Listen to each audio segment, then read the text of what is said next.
Hi everyone, very good morning. This is Shantanu Ganguly, CEO of Strategy. And in this opening keynote, I welcome you all to this webinar titled Crafting Resilient and Intelligent Enterprises. To move forward, I'll start with a little context of the current new normal we are all experiencing. What's its implication on business and IT? Number one, the new normal is speeding up everyone's transition to be a digital business, irrespective of the industry vertical we belong to or our businesses belong to, irrespective of the size and scale of our business. I think we all realize, given this unprecedented experience, that we have no choice but to be a digital first business organization to make sure we can seamlessly collaborate across boundaries and drive business and continue to prosper and thrive. Secondly, if we look at predominantly the manufacturing base of our country and otherwise, Industry 4.0 or Factory 4.0 concepts are seeing an acceleration of automation initiatives. There are good many examples around us where to bridge the gap of reduced manpower, social distancing, forcing all employees cannot be on the shop floor on a particular day and time. There is no choice but to leverage more automation, tools, orchestration at a shop floor level and make do for that human resource, human capital shortfall and still maximize on the efficiency and productivity of a factory environment or manufacturing environment. Third aspect is that supply chains are being rebuilt with more local and regional partnerships, collaboration, etc. because this disruption forced many of us to come to or face a situation where our global collaboration chains got broken, got stalled, got disrupted, be it upstream supply, be it downstream distribution, be it channel or peer partner ecosystem, be it at times with end customers, we got recalibrated, rebalanced in terms of all the business collaboration initiatives that we drive in our ecosystem. And this again will force us to relook how we connect to new local and regional partners, collaborators in the ecosystem. Now, from a business standpoint, while we try to accomplish this, from an IT standpoint, it would require new levels of integration between IT systems of new collaborators. At an application level, at an infrastructure level, there needs to be very rapid, smooth agility, flexibility, and effective uh, integration of these diverse technology and IT environments of the new collaborators, and that requires an underlying agile and very strong effective infrastructure. Last point, but something very important, that this disruption uh, placed a mirror in front of us about how well or inadequately prepared our businesses were in context of business continuity. So we see overall a trend where many businesses are reconsidering their propensity to adopt cloud and accelerate their path or journey across the cloud journey, and surely to leverage two compelling benefits: number one, agility, and number two, business continuity. So all this put together definitely requires a very strong, robust, effective, agile underlying technology and IT infrastructure, be it compute, and compute at various level, at a device level, at a data center level, at a cloud level, be it ability to have devices which are with very strong graphics capabilities for various applications or various workloads. So performance, graphics, that typically are very, very important from a high performance computing standpoint, from a uh, diverse workload standpoint of different industry verticals. So all this definitely is essential as we try to embrace and thrive in the new norm. From an IT infrastructure standpoint, if we zoom in very specifically, what would be the key expectations we will definitely need to have from our modernization of infrastructure initiatives? Of course, the core fundamentals remain same, which is around performance, efficiency, security, and overall system throughput. But what I would want to more emphasize upon are the diverse and distributed nature of varying workloads that new businesses have today, especially in the digital ecosystem. So diverse hybrid multi-cloud environments within a single enterprise, software defined infrastructure, again involving how we can have a programmable IT, how we can manage everything with basic, I would say, software defined, well orchestrated, well managed initiatives. High performance computing, again depending upon specific types of workload, this is very very important, where uh, number crunching or very strong real-time performance or batch performance, multiple workload-oriented performances are critical to business success. And last but not the least, if we look at data, if we look at data monetization, the infrastructure's ability to process data real-time, bring the right levels of business insight, analytics into the eyes of the stakeholders, that's critically important for us to make any effective decision making. So all this nonetheless definitely emphasizes the need of a very strong and resilient technology infrastructure on which we build the foundation of our business. And to take a look at the details of it, I would sign off here with my context setting keynote, and stay tuned for the next session, which is AMD keynote, which outlines some of the core details of technology offerings that AMD brings in today's modern digital world. Thank you so much for joining us today, and I'm sure you have a very enjoyable webinar in the next 60 to 90 minutes. Stay tuned.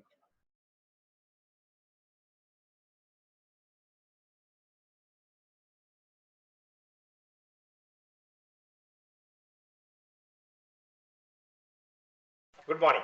My name is Manmohan Brahma and I help customers defining the best and optimal data center solutions on behalf of AMD India. Today I will be giving a brief on the present day challenges in modern data center and AMD's solutions to address the same.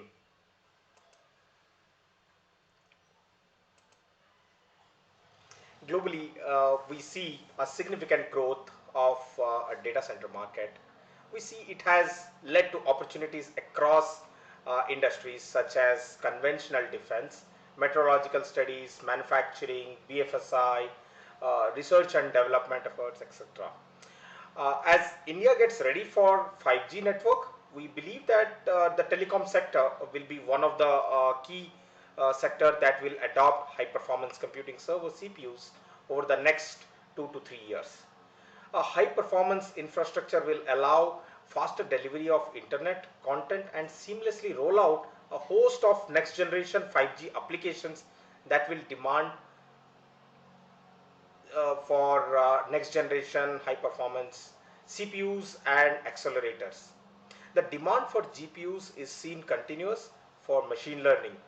In order to refresh the data centers, enterprises are looking at software defined infrastructures to help drive down their operational cost and differentiate their products and services. AMD is tapping into opportunity by working with ecosystem partners to highlight the value propositions of EPYC server processors and Radeon GPU for the new data centers.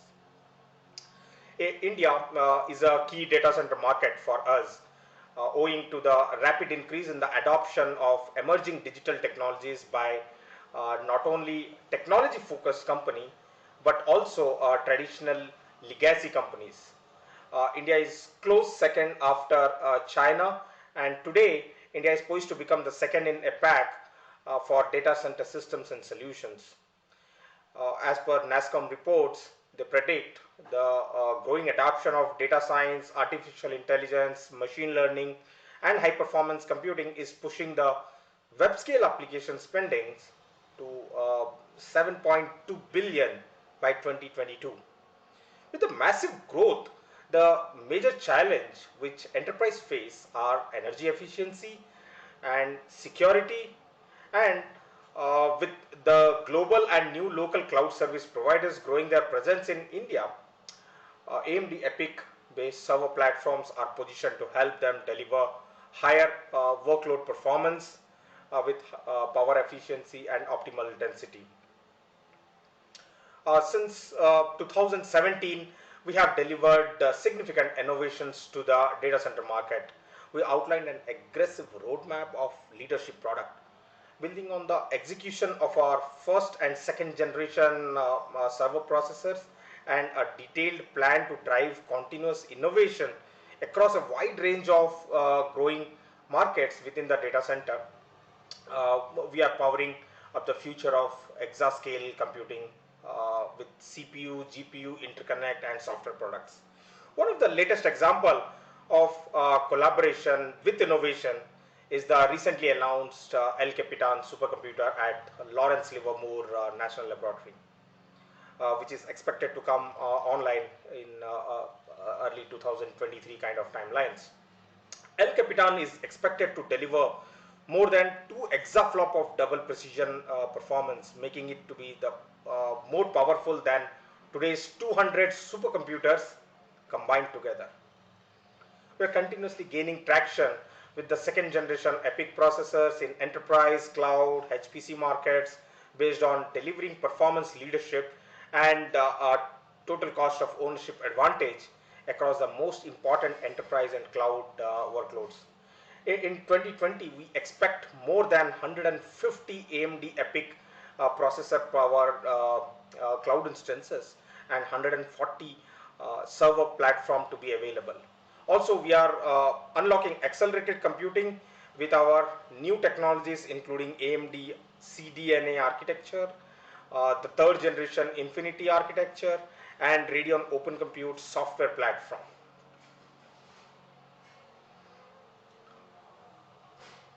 One another example of our partnership and collaborative effort for driving innovation is our partnership with Cray and Oak Ridge National Lab to deliver world's first exascale supercomputer, Frontier. Frontier will feature custom CPU and GPU technologies from AMD and represents the latest achievement on a long list of technology innovations that we have contributed to the Department of Energy programs.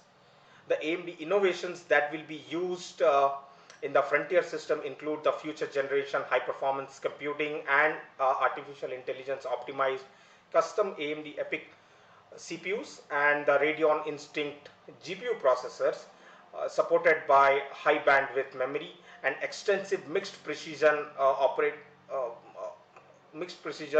operations per second for optimum deep learning performance. A custom high bandwidth, we are also including a custom high bandwidth low latency coherent infinity fabric which can connect 4 GPUs with one AMD EPYC CPU per node, and with the help of the Radeon Open Compute programming environment developed together with Cray or the HP, we will get combined performance of AMD CPUs and GPU together. Similar to the design for Frontier, we are applying our experience for advancing our CPU and GPU designs for El Capitan. The system will be another exaflop system targeted for delivery in 2023 kind of timelines.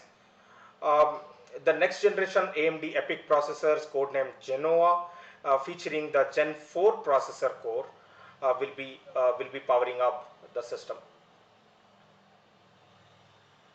All these good references which we discussed in the previous slide is driven by our commitment to the industry today with the leadership roadmap.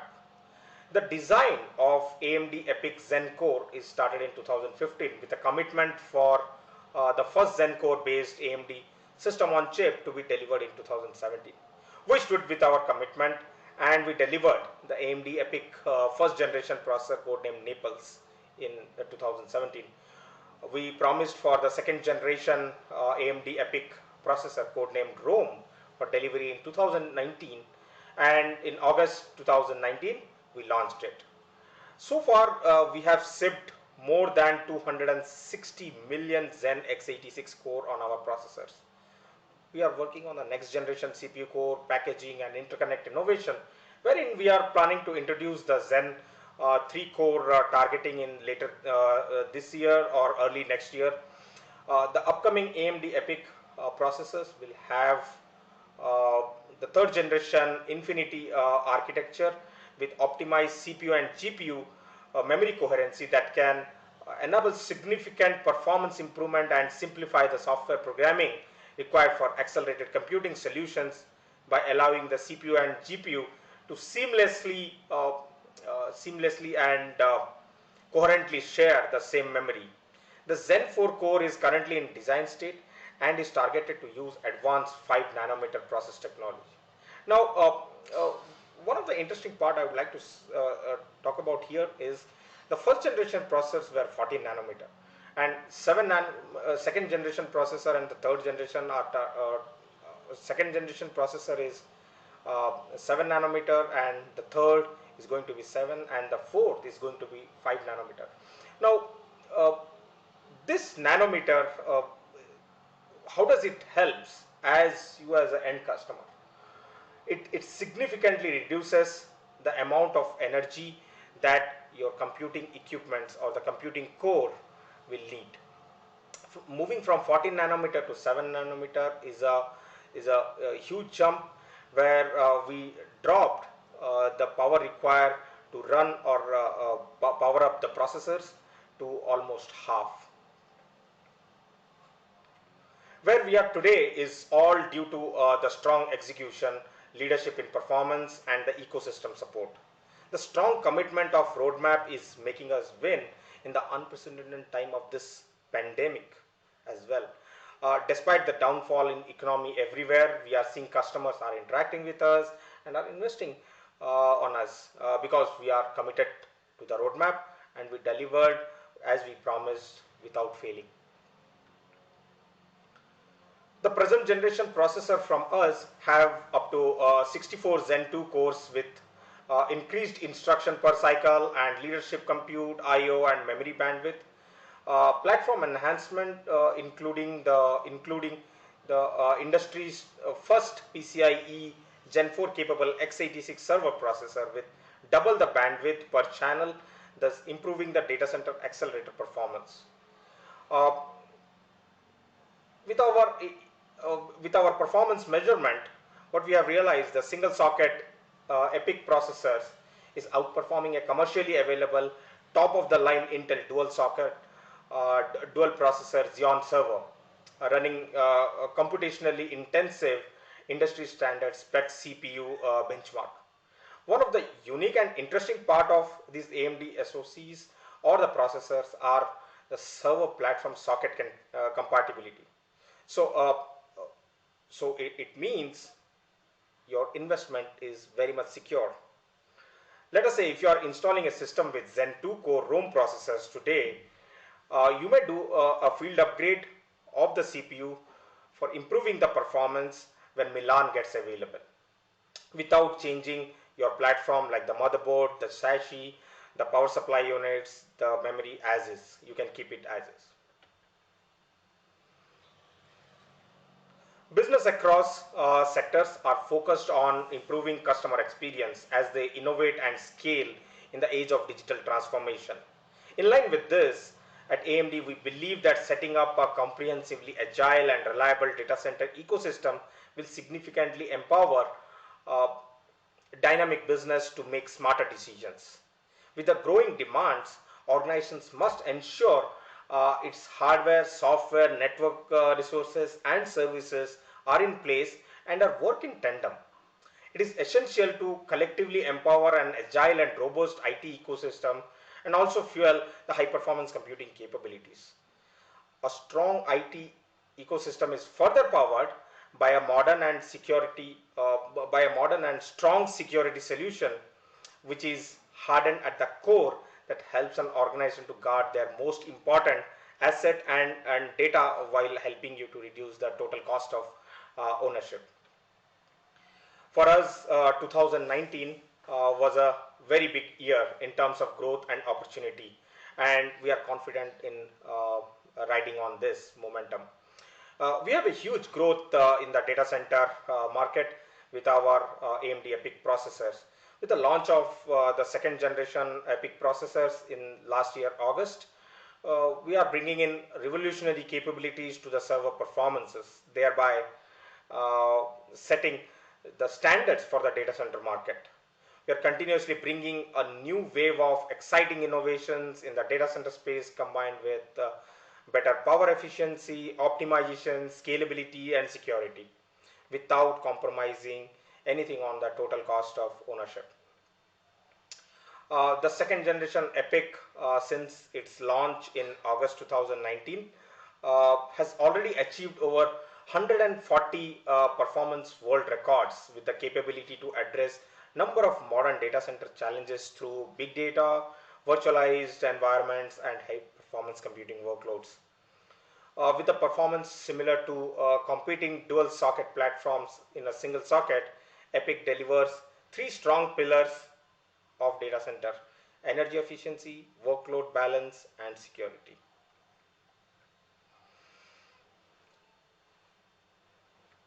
The biggest challenge which most enterprises face today are the exceeding power and cooling budget and the software stack license cost.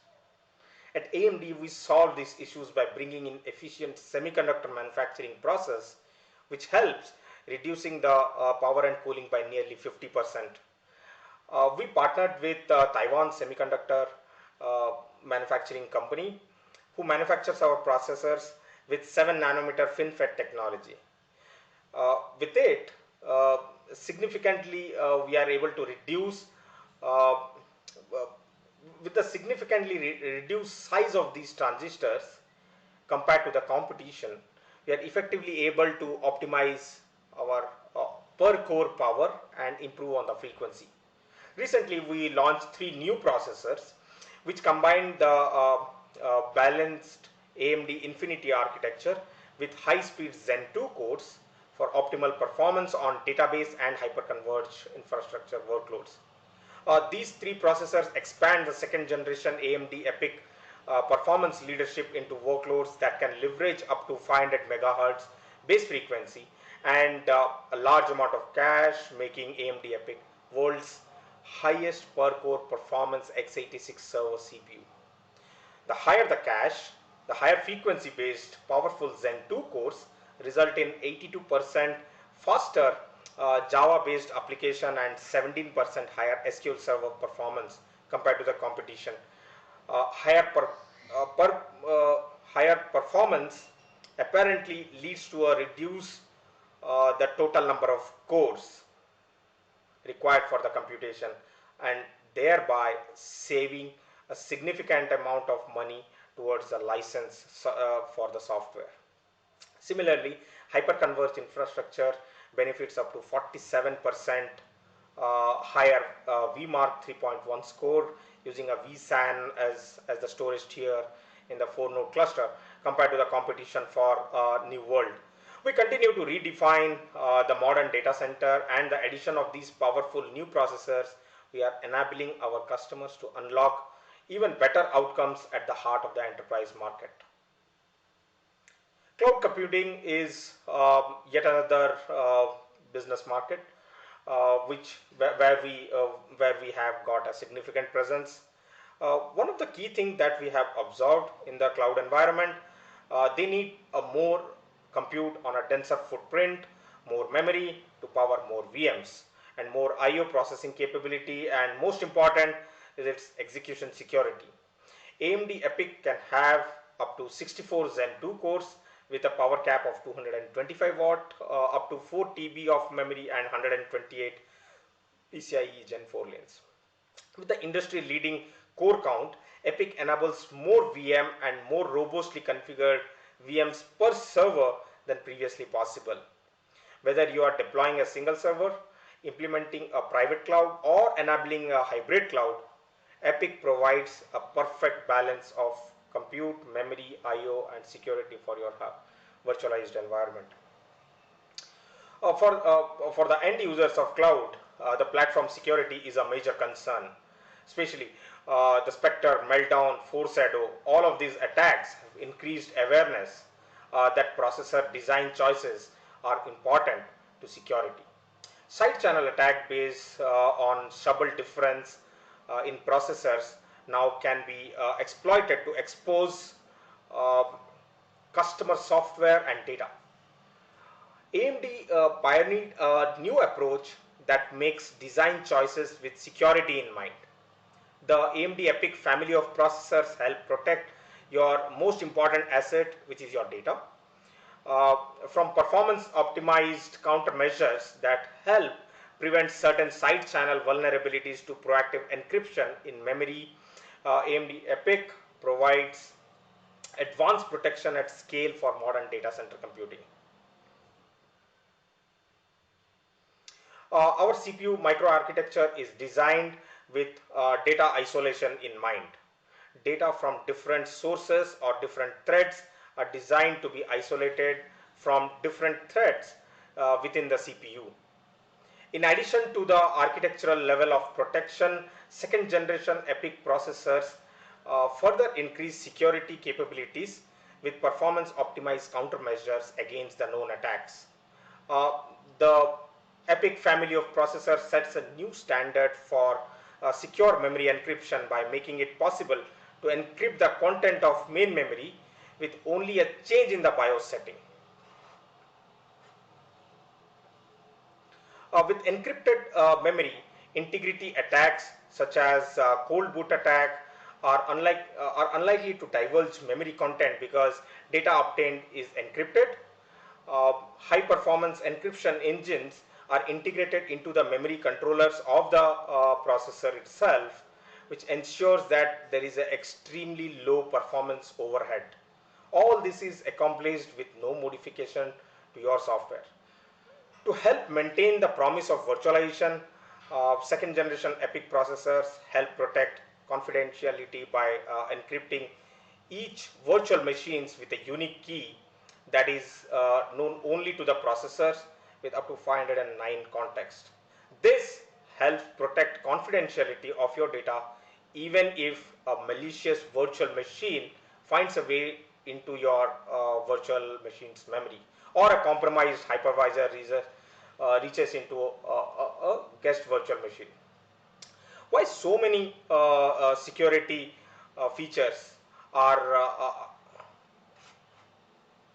why, why, why so many security features are included despite we have uh, we have got so much of powerful CPUs and fastest CPUs available today, because we envision a future uh, in which containers are similarly protected, and we are helping to prepare for a future for supporting abundance in security resources.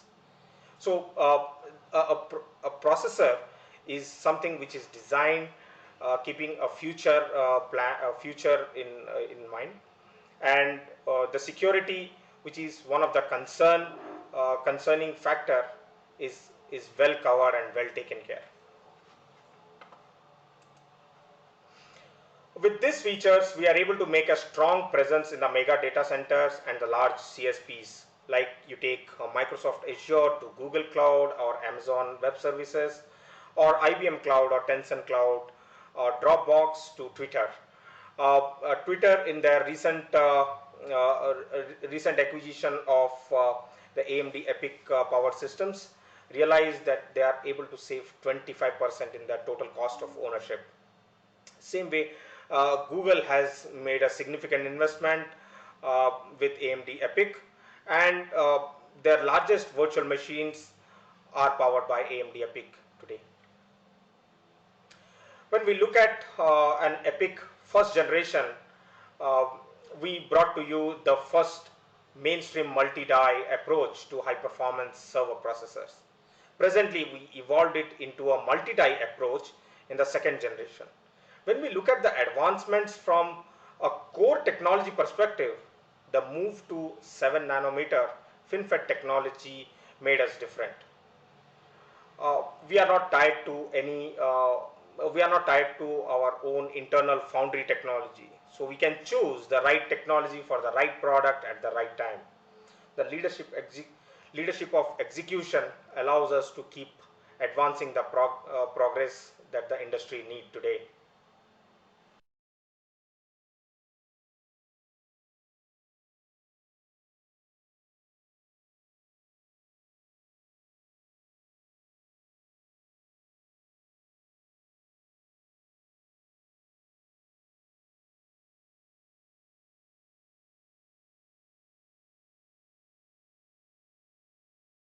Welcome all of you for the panel discussion, Crafting Resilient and Intelligent Enterprise. We have Mr. Vishwanath Ghosh on the extreme left at the top, CIO, Enterprise and Corporate Functions, Mahindra and Mahindra. I'll be doing the panel. We have Vinay Sinha. Vinay Sinha is the Managing Director Sales for India Mega Region AMD. We have Tarun Pandey, is the Executive Vice President, Information Technology, Aditya Birla Capital. And we have my old friend, Sadasiva Ranganath, is the CTO for Hybrid IT Hewlett Packard Enterprise. So thanks everyone for joining. Okay, and welcome all of you. Thanks for taking time out to join this conference. My first question goes to Mr. Vishwanath Ghosh, because he was the first one to join. When the lockdown happened due to the pandemic, what are the top 3 challenges that you encountered in the IT environment, and how did you tackle it?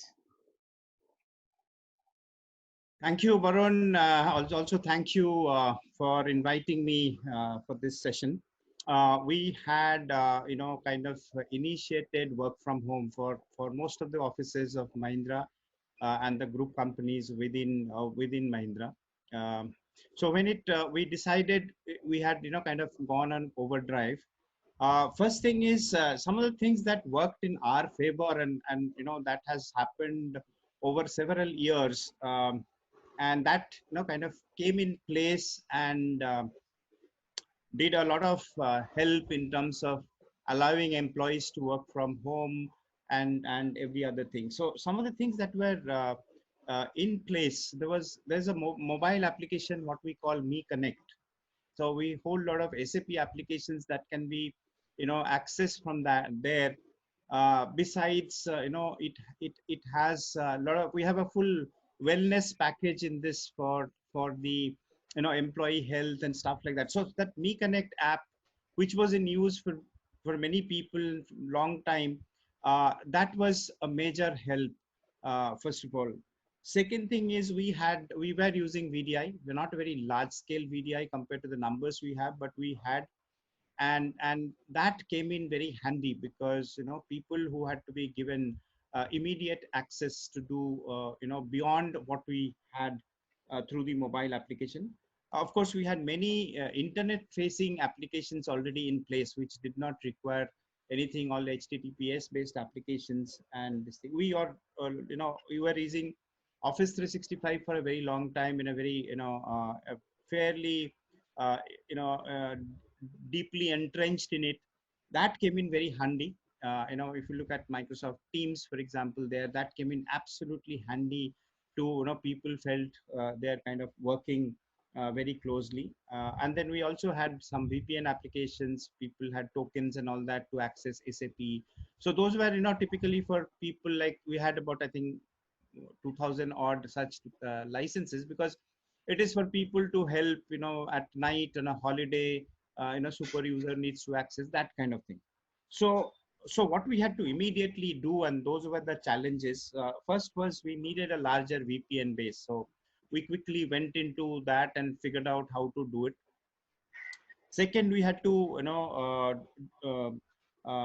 quickly give training to our users, and it might sound very easy, but it isn't, and that's probably one major differentiator, which when we were to overcome that, because people who are primarily working at office had never felt that I need to use OneDrive, right? It was not just not required. So such things were not there. In fact, starting from 26th of March till end of April, we had conducted about 27 webinars every day, one on different topics, and kind of getting people onboarded. That helped immensely for people who were not using those IT assets, but needed to. uh, Security had to be kind of re-looked at if there is anything to be that. So our CISO kind of looked at, and that's a I mean that's a something which we felt is extremely important at that point of time. And one issue that took almost 10 days to sort out, we have a product development environment in Chennai, right? We call it MRV, Mahindra Research Valley. There we have about 3,000 product developers doing designs of primarily automotive and farm equipment products. Now they need, you know very well, they need actually workstation. They cannot do on a regular laptop. Now, how do you enable them, to do it? So what we did and took this thing that we had the workstation operative in a sensory mode, because you can do a wake up of that workstation of that person, and he logs in from his laptop or desktop at home, connects over VDI and does that. And since we did not have so many VDI licenses, we actually operated that in two shifts, 7 to 3 I think, and 3 to 11. So that took some time for us to figure out. Probably that was the biggest challenge. Vinay, you have had a new CEO who came on board, Lisa. Okay, and your stock prices for AMD, it zoomed, it doubled in 2019, and you have been a pioneer in AMD for many years. So what do you think, what is the difference that she brought to the table? Thanks, Varunda. Thanks. And on the onset, it's great to be, it's a privilege, absolutely, to be with such august gatherings. So again, thank you for having me here. It's my first virtual panel. I think things would change. To your question, Varunda, very interesting because Dr. Lisa Su, our CEO, she took over in 2014 as the CEO. She was the CTO, and it's only ironic that we have three leading CTOs on the panel today. Prior to taking the CEO job for AMD within AMD, and it has been a great turnaround. In fact, in her own words, it's literally history in the making. From down to $1.60 to about $55 of stock market, not once but being the S&P best tech stock for 2 years is unprecedented. I think a lot of credit goes to Lisa, no doubts about it, because I think she's a very transformative CEO, and Barron's, Forbes, and as well as a lot of these publications have kind of established that. I think the thing that she did was it was change. Like Jerry Sanders, the founder, said that it's people first in AMD. It's a very people driven company. I think Lisa got when the chips were down, literally coming from the semiconductor industry. She harnessed the people together. We went for a huddle. There were tough times in those, and then we went back to the design board. And as the CTO, I think when she took over this new job, she went and changed the whole mindset. I think that's what I would say. Again, it's jury's still out. We went in and we said that we need to take a leadership position in the semiconductor industry. And semiconductor industry, as all of you would agree, is you got to make bets which are very long term. Whatever you decide now will have repercussions and ramifications 3-4 years down the line. So you got to make those calls pretty early in days. And then that's the way she turned around and she changed the whole technology landscape. From the leader from the follower concept down to what we are talking about, the 7 nanometer leadership, which has been the first time in semiconductor. I think getting the people together and believing in her as we went across, we had literally not too many people who left us because it was tough times. And then we garnered the complete design. leapfrog from what we were from the followers to now taking up the leadership situation and coming with the state of the art product. I think it's been really. So coming back to you, Tarun, when you decide for intelligent or resilient data centers, what are the top 3 technology decisions that comes to the back of the mind for a CIO? See, thank you, Varunda, first for inviting me to be part of this panel. Good morning, everyone. Sorry to be late. Looking at, coming to the question, looking at what has happened in recent past, okay, the whole way of looking at data center has changed. Data center was earlier thought only to be an infrastructure. Okay, I probably call data center as a technology or as a platform, because ultimately the data center is not only the infrastructure, it is also the applications, it is also infosec into it.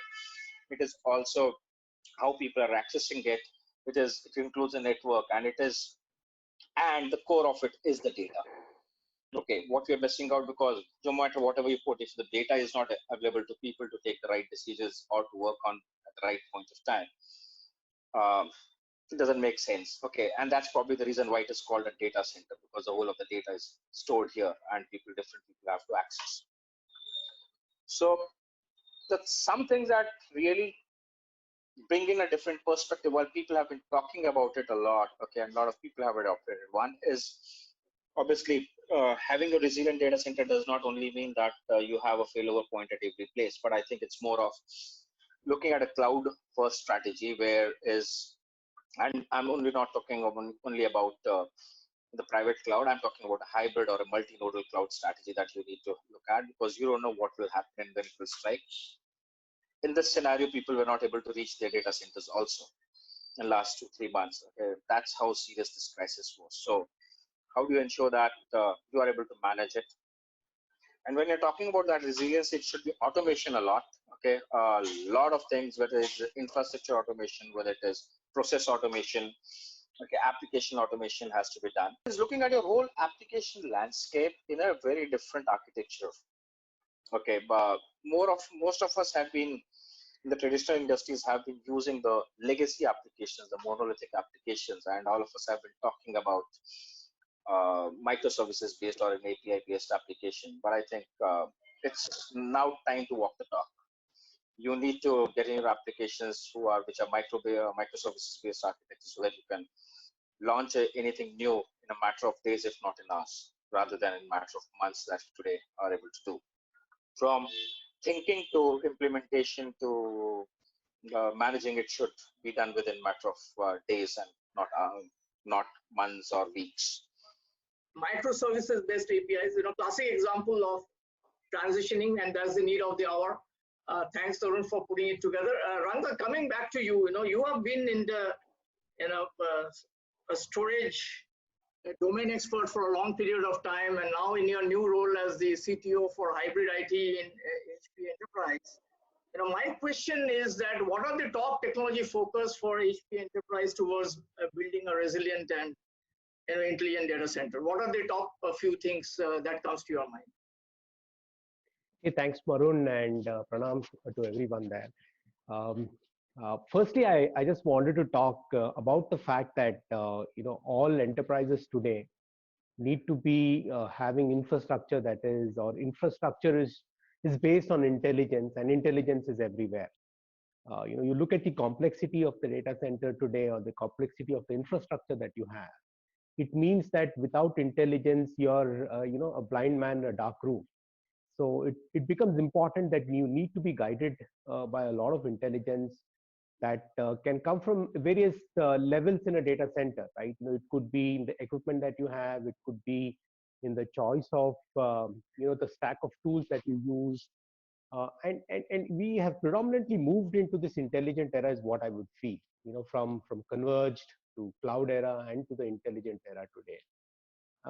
And when you're talking of organizations to be intelligent, I would guess they will need to look at how quickly they could get their infrastructure in place, how they could harness and the data that is available and put that into place, or how hybrid they could be, or how autonomous, as Tarun just spoke about, they could be. So all of this emanates from the fact that you need to have intelligence at the core of every brick that you build in a data center. Coming back to you, Mr. Ghosh, in terms of uh, when you actually evaluate a technology partner, okay, and in crafting this thing, whether it's for taking decisions around cloud or enhancing your data center, what are the few things that you look at as a technology partner? What are the few things that you will think that this is a good partner to go with? Yeah, so Barun, there are several, and let me see, and in no particular order, let me kind of try and enumerate what we kind of are concerned, what we do. Obviously, we do a tech evaluation, and we should be comfortable with the technology, right? So that's one thing that we would do. On one of the filters is when we are looking at, we need to have interoperability, because we are in a kind of a mixed environment. It is not just one OEM. So interoperability immediately, as well as interoperability in the future. So we kind of we're always wary of getting into proprietary technology where we will have difficulty getting out and stuff like that. um, then we look at what is the roadmap of the product. If you look at the group, we operate from Australia to US, so almost everything that we do in this space, we need 24/7 support. So we do evaluate the ability of the OEM, that they have the the whole resources in place, people, spares, technology backup, because the person who is coming to, let's say, do something may require very skilled technology help, and whether that is operating 24/7, whether in the country or outside the country, doesn't matter. So that's extremely important for us, because we can't afford suddenly downtime and not knowing what to do, or the support will be available on the next working day, and this is a Saturday, so that just doesn't work. And of course, we do look at good track record, how it has been, how we have got the service, how sometimes we have to take reference if we are doing something absolutely new, in terms of at least what we are doing. So we do reference and look at what can be the track, what has been the track record, and things like that. So these are some of the elements that we look while kind of deciding a partner. And I guess finally, on the lighter side, we look for a partner in crime. The last point was very interesting. So, if I have to summarize: interoperability, product roadmap, global support, track record, and when you are deciding on new technologies, you do a reference check. Fantastic points, and all the technology leaders here from AMD and HPE, please watch out when you are selling to Mr. Ghosh. So Vinay, coming back to you, I was doing a little bit of research around AMD, and I figured out that you have had 26 consecutive years where AMD has been in Fortune 500. So what, in your analysis, is the reason for this kind of a stability? What is it that AMD is doing uniquely? Okay, well, I'll just good point, quite linked to the first one, and let me share with you. I think AMD for the last 50 years has been quite the underdog, on the IT and the semiconductor field. We have been innovators and leadership on technology for a very long time. First one to get the 64-bit in, the CPU GPU amalgamation on the same die, and now we're the first ones to hit the 10 and now 7 nanometer technology rollout. So from the innovation and the technology standpoint, we've been clear-cut leaders. Like I said, not marketing has not been one of the strong points. We're working on that. But on the technology and innovation has been something that we pride ourselves in, highly pedigreed, a lot of good engineers, and we're doing a lot of that from within India itself. So long story short, I think the whole idea of innovation, bringing the state-of-the-art products and very, very relevant to the customers. I think that has been the hallmark of AMD, which has always kept us in the top 500. In fact, we gained 20 points this year, and with a market cap of about 60 billion, we're going strong, and you'll see us around for another 50 at least, if not more. I've got a, these are fantastic proof points. And Vinay, I've got a very, very difficult question for you coming up, in the next round. Just watch out for it. I've been doing a lot of reading for you, and, let me come up with a surprise for you. Coming back to you, Tarun, we heard from Mr. Ghosh, what kind of challenges they faced in the automotive industry. And you being into the, finance vertical, what are the kind of challenges that you people faced, and what is your experience in your industry? So, Varun, the tough times call for tough measures, and invention is the mother. Necessity is the mother of all inventions. These are two sayings that I have. Okay, times changed 26th March. Drastic change. People in India, at least, we never had the option of or the pleasure of working from home. At one point of time, I used to call it a pleasure. Today, I call it a pain. Working from home is a much bigger pain than working in office. You are expected to be available any point of time. You have con calls going on, you have webinars going on, you expect to be on a meeting at any point of time because you're working from home. People forget that working from home means that you have to look after the home also. So that's one of the biggest complaints that in fact I have received from people whenever I've been talking to people. That's the biggest complaint. People have not complained so much on technology. People have not complained so much on accessibility. Okay, there was some initial hiccups, as happens with everyone, but none of those were ever a complaints, and none of those ever were challenges. In fact, for us, the biggest challenge has been ensuring that people are available. Syncing calendars has become a norm now, because so that you have to know who's where, because in office you could at least see the person and you can walk into the room, but today you can't do that. So I think the biggest change or challenge has been the cultural shift.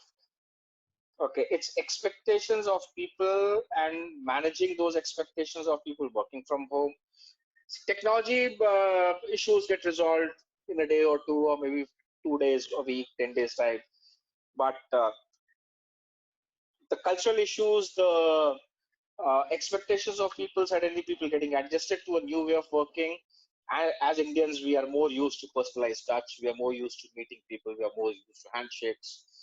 But this was a sudden change. Obviously, yes.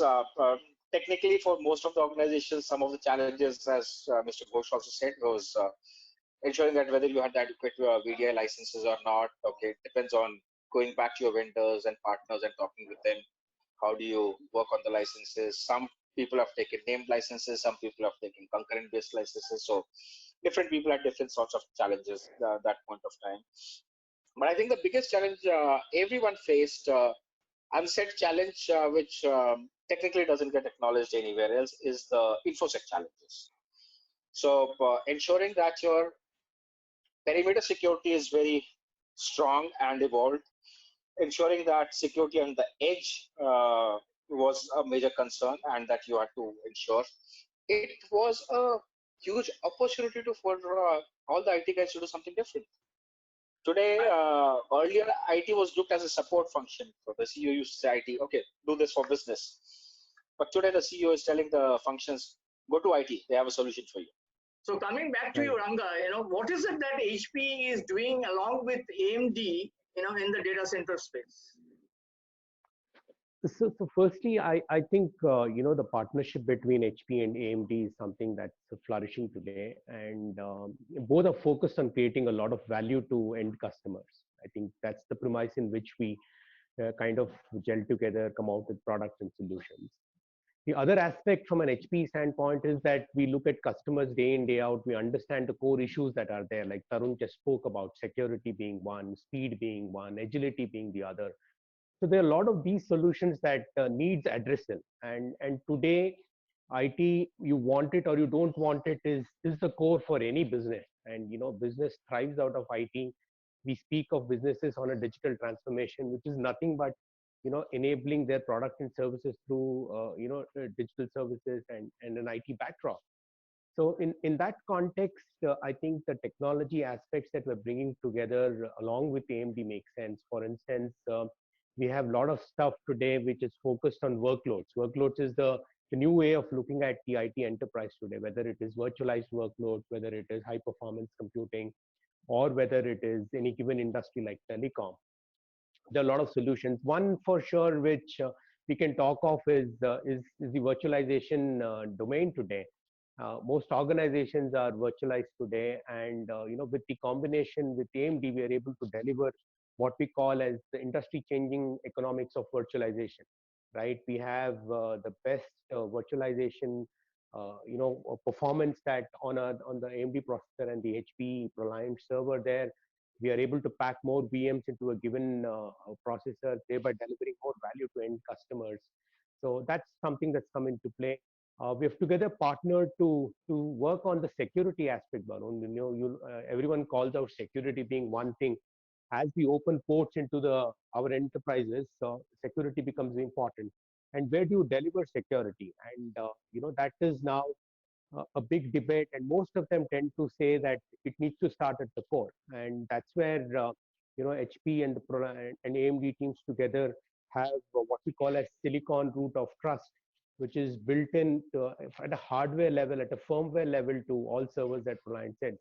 I thought of asking Mr. Ghosh a very simple question, but then I thought that let me ask him something, which is very different.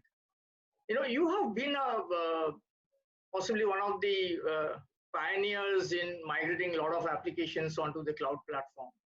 Okay, so from your perspective, what do you think are the 2-3 advantages, and what do you think are the 2-3 disadvantages, possibly on the price points or scalability issues and stuff like that? What do you see as the plus and minuses in a cloud journey?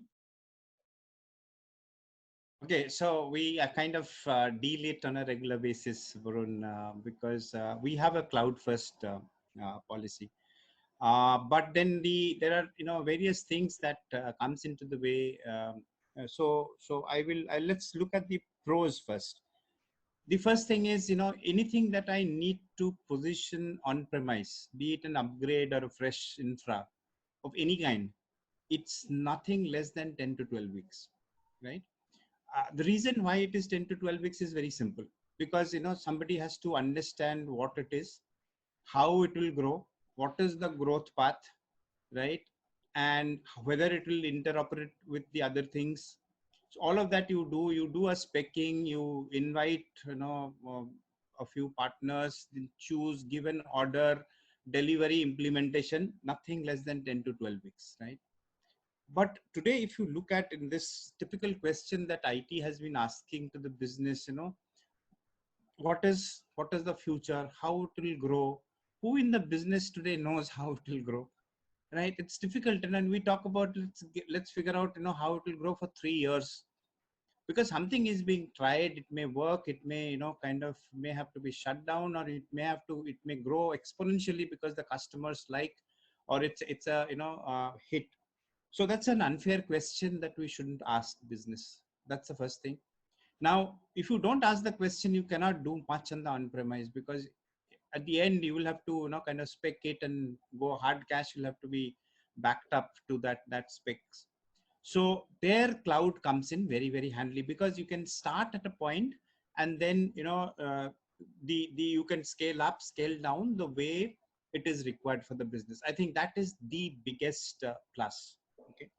Second thing that is the plus is, of course the application has to be written which is cloud friendly, and then you can use a lot of things for the cloud in order to either automatically scale up, scale down. You can do whole lot of engines and algorithms available to most of the cloud service providers to use and built in, which you will have difficulty doing it in an on-premise application.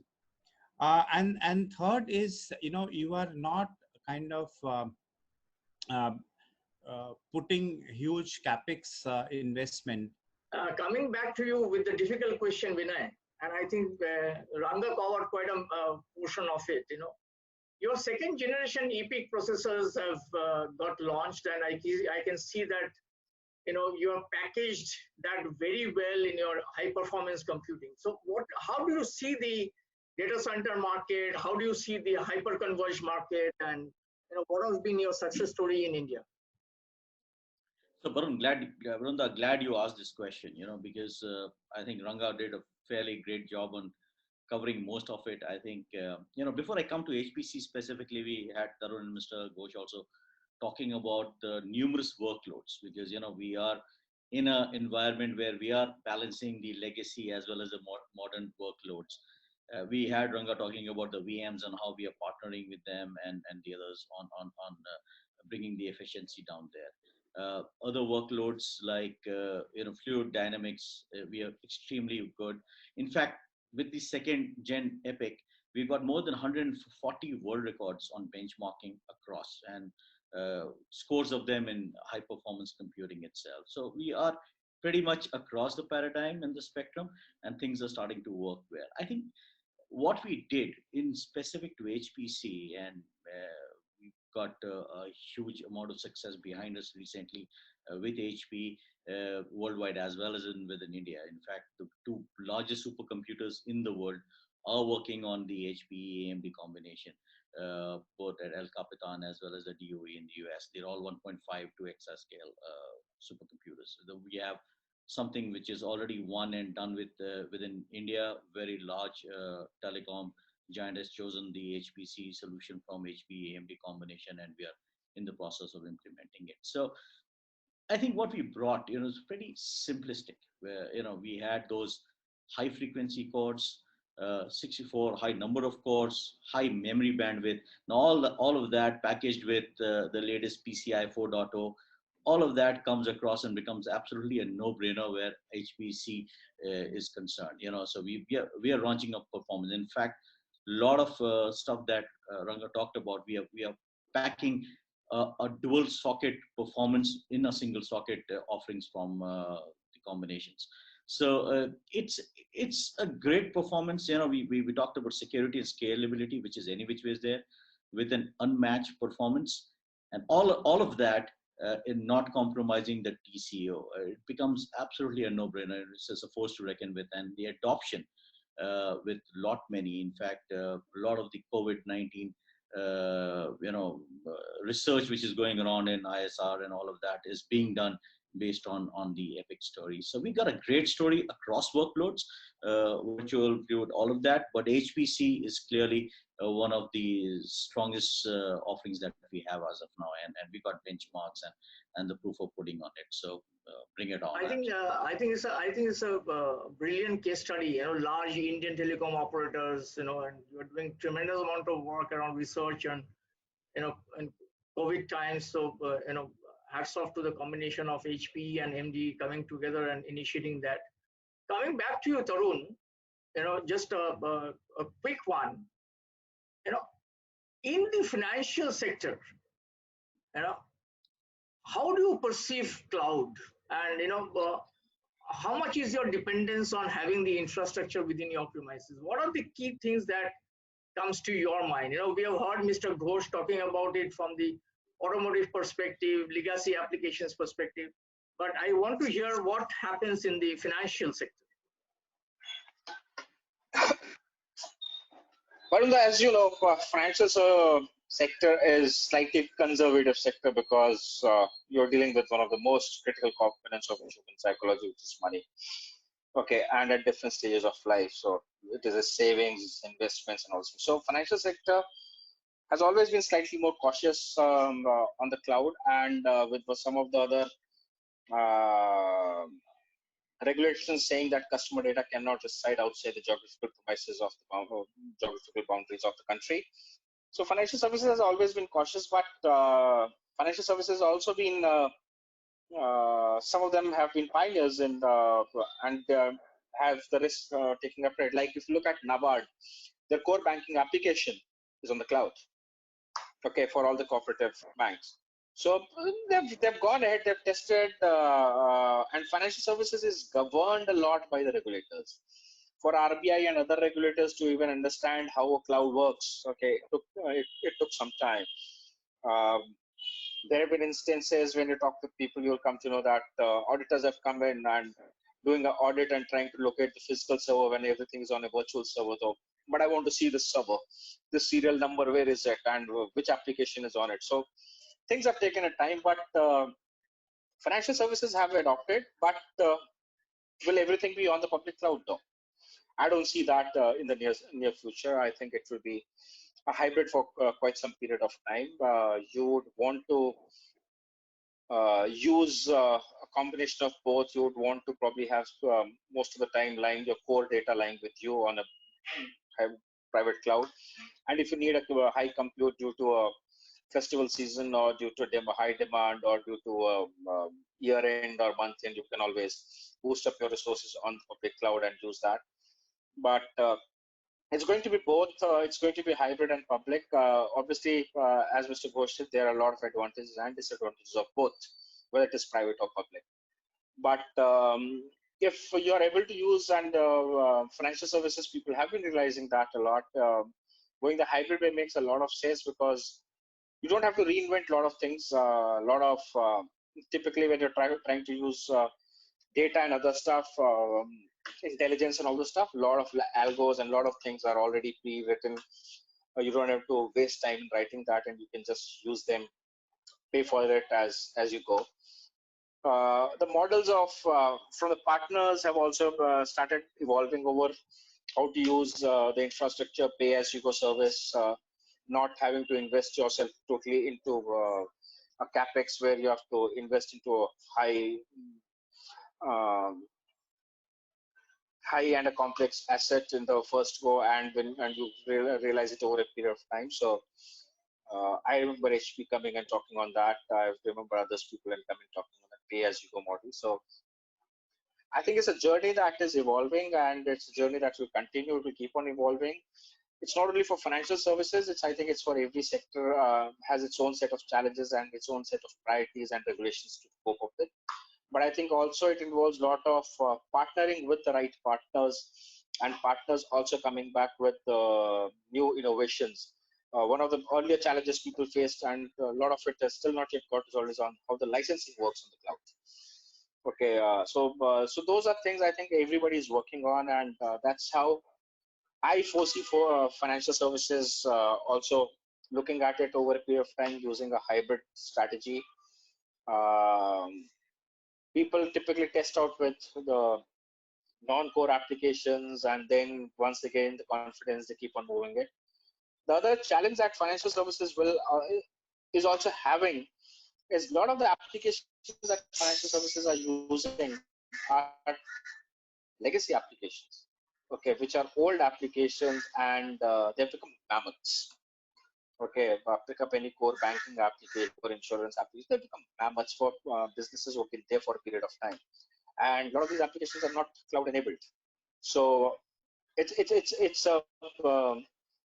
a tough decision to. It's not the TCO that matters in upgrade or changing that application. It's the whole impact to the business, impact to the customers, and all those things play a lot of role in taking those decisions. So the challenge that, and I think it's not only financial services, any industry which has been there for a period of time, I think one of the biggest challenges that they face in our current times is to look at the whole impact of change of migrating applications from legacy to the new age applications with on the cloud, or even going the microservices way, as I said earlier. So it's a journey, as I said, will have to be taken, and there's no one shoe size fits all. There's no best process on it. There's no world-class process which works for everyone. So each organization will have to face it in a different way, will learn it in a different way. But I think the cloud and is there to stay.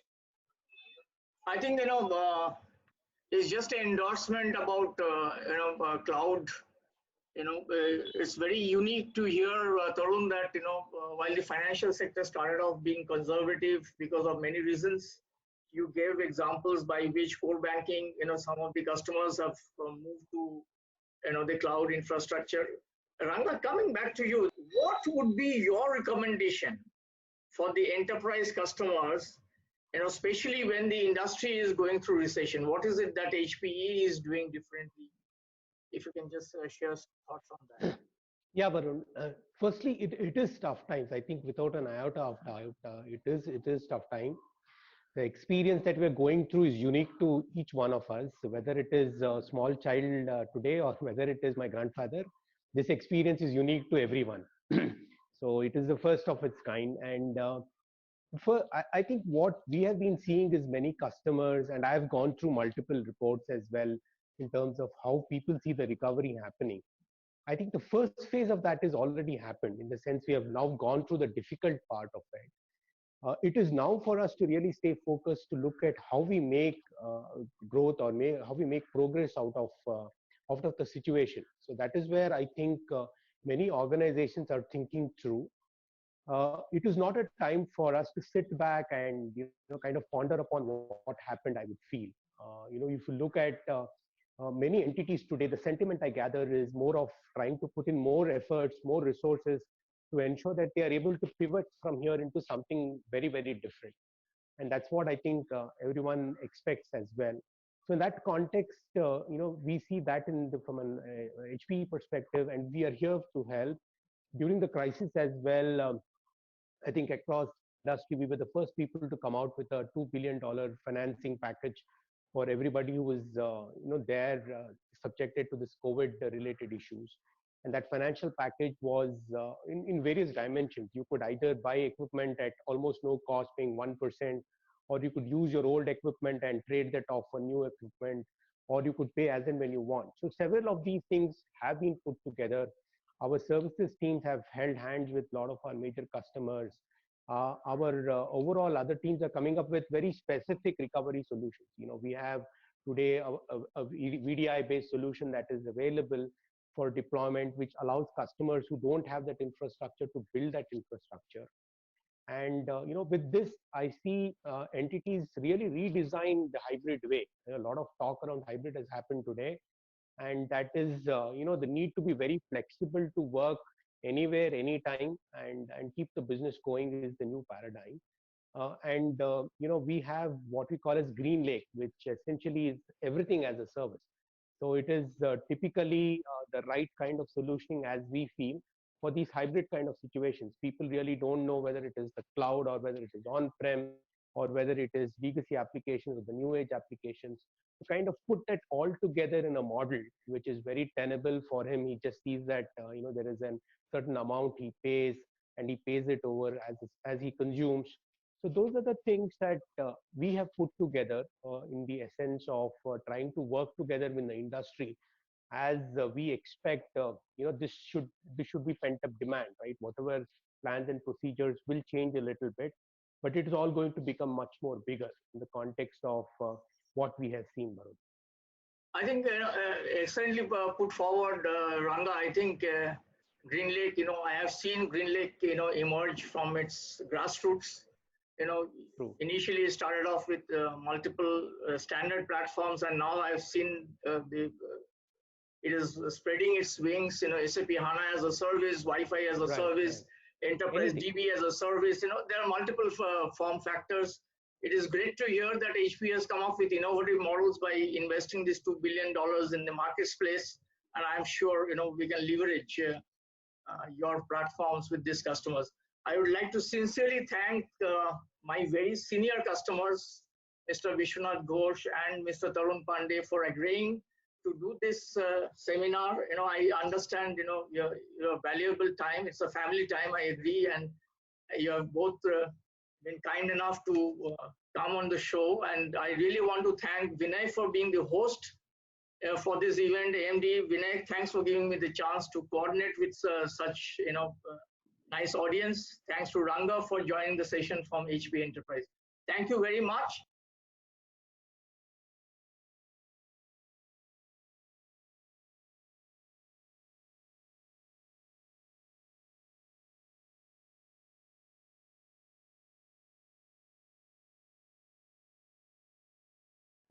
Welcome, Ajay Kaul, Regional Head West for AMD Enterprise Division. Thanks, Ajay, for being on the call. We have Thank you very much. Thanks a lot. And we have had a very interesting insights from the CIOs as well as from Vinay, who is your MD, and also from Ranga from Hewlett Packard Enterprise. Okay, I All am right, Eric. just having a quick discussion with you in terms of the call to action and other facets for the West region, because you head the West region. So my All right, first thank you. question, Ajay, is that how big is your team in West, and who are the key touch points to the customers? All right, so we are about 10 salespeople in the West region, so which is primarily, Maharashtra, Gujarat, MP, and Chhattisgarh, covering that area. And I have two specialists here, Abhijit Sathe, who looks after CSPs and other corporates. And I too have Manmi Desai, who's an HPC specialist. So we have two specialists and about a team of 10 members, so total 12 members. Oh, wonderful. That's quite a large number from the OEM side, and so you have had many successes, in the country, will you tell us something about the Indian success stories which you have had from the MD side? Yeah, so I don't want, I will not be putting the names, but we had good success in telecom and one of the top telecom organizations in India. We had good success in BFSI, so the top UPI gateway, NPCI, to name some. Then we had some banking customers too who had started and using it. We also have cloud service providers within India who have been adopting AMD and has been successfully and quite happy about using. So maybe telecom, BFSI, CSPs, and of course HPC, where our products have been doing very well. There has been top research organizations who are adopted AMD and they were very happy about our products. So, maybe TIFRs or CDEX of the world, people have clusters based on AMD EPYC now. We have had many customers, who have logged into this session. I'd like to ask you one very pertinent question representing them. Due to the pandemic, do you have any supply chain issues, or you have already circumvented that? All right. So, if you look at pandemic, work from home was one of the things. VDI is the other aspect, which has been, where the demand has been very high. We had not much any issues on that purpose. It's all about logistics, I believe, in terms of getting products inside the country. As far as the processors are concerned, we don't have any supply issues. In fact, we have done very well during this in terms of the growth, because work from home laptop requirements grew drastically in last couple of months. And we have seen top ITS companies and a lot of other corporate organizations who adopted our platforms using through some OEMs like HP, Lenovo's, and Asus of the world. And that was an opportunity. We made sure that they have supplies on time.